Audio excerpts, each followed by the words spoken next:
My entire high school career, I've always turned my work in, and I've never once had to miss an assignment until now.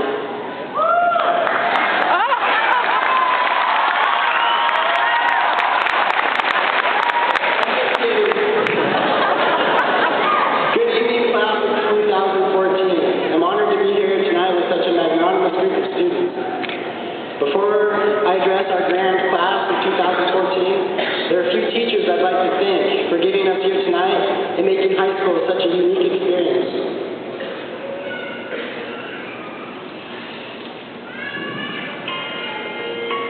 Thank you.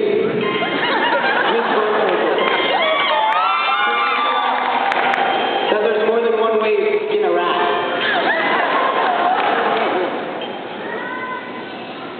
Thank you,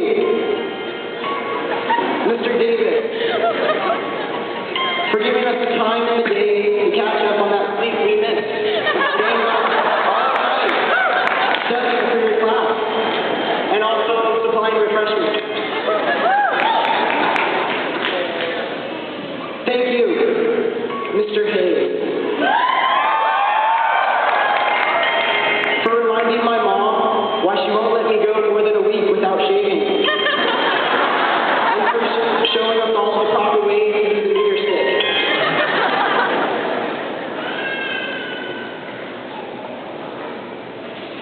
Thank you, Mr. Bird,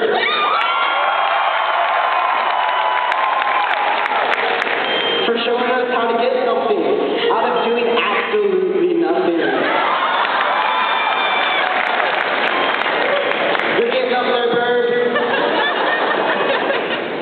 Thank you, Mr. Camilo,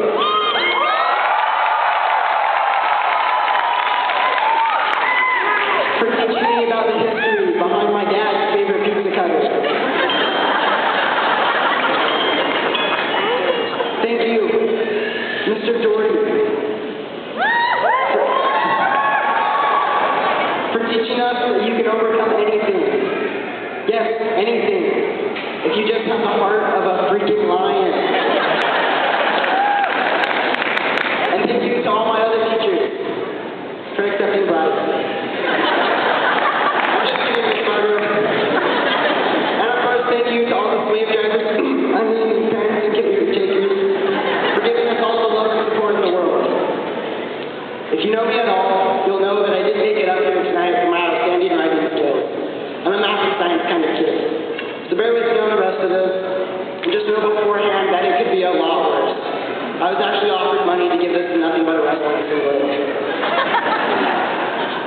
Now I'm going to attempt here to make an analogy of where we are in life to one of my biggest passions. You may have guessed it, wrestling. In the sport of wrestling, there are 3 initial rounds, each consisting of 2 minutes. In these rounds, athletes will attempt to take complete control of their opponent by either pinning them or having the most points at the end of the round. Now this is hard enough as it is, but if the score is tied at the end of these 3 rounds, then wrestlers go into overtime where they're given 1 minute of sudden death, if needed, another 2 30-second rounds, and another 30-second round if the score is still tied. The last round is nicknamed Ride or Die by those who have been there, simply because that is what you have to do. It all comes down to 30 seconds of one wrestler riding out the other, or one working as hard as he can to escape. I compare this round of wrestling to life after high school. We've all been through those regulation rounds. We don't necessarily enjoy them, but we have to go through them. They're hard, they're tough, and they're what the bulk of what we're taught is meant to prepare us for. Almost the entire curriculum we've learned has been catered to the next test or quiz. But we're not done. For most of us, the match isn't over. It's over to end. Now is when we have to really dig down deep and exert every last ounce of knowledge and skill that we've acquired to get us through. For some, that's college. Others, it'll be your first steps into a career. Or for some people like me, it'll be a mission. Some people will go to places like Penn State.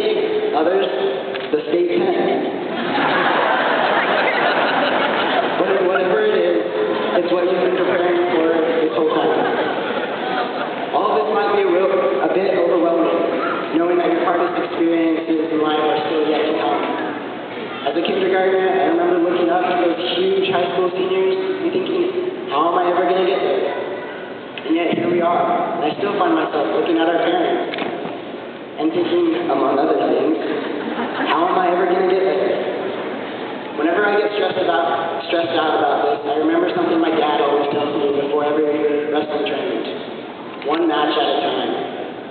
What this means is that you have to take those challenges in life just one step at a time.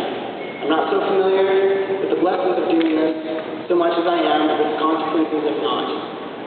Last year at the state wrestling tournament, I went in seated second, and I was so concerned looking forward to that finals match and stressed out about it that I completely overlooked the opponent that I had to face in the quarterfinals.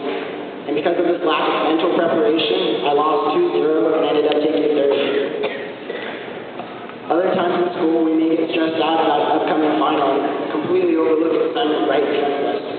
We can avoid experiences like this by just remembering the small steps we took to get where we are and knowing that it will only take a few more to get where we're going. I could have made these comparisons about almost anything in life, but the message I'm trying to convey are simple but important. And whatever we as humans aspire towards, the will to succeed, is nothing without the will to prepare. And when life gets tough, we need to be tougher. And don't stress. Just see what you've done before, find out what you have to do, and just do it. I'll go ahead and close by once again thanking the class of 2014 for the time we've spent together and making it here tonight. There are many things about our class I'll remember for the rest of my life, and some of those I'll probably try and forget. One of those things I'll always remember are those who didn't make it here tonight. Brendan and me in particular. I'm sure he's with us in spirit. Now, my last words to you, class of 2014, let's go out there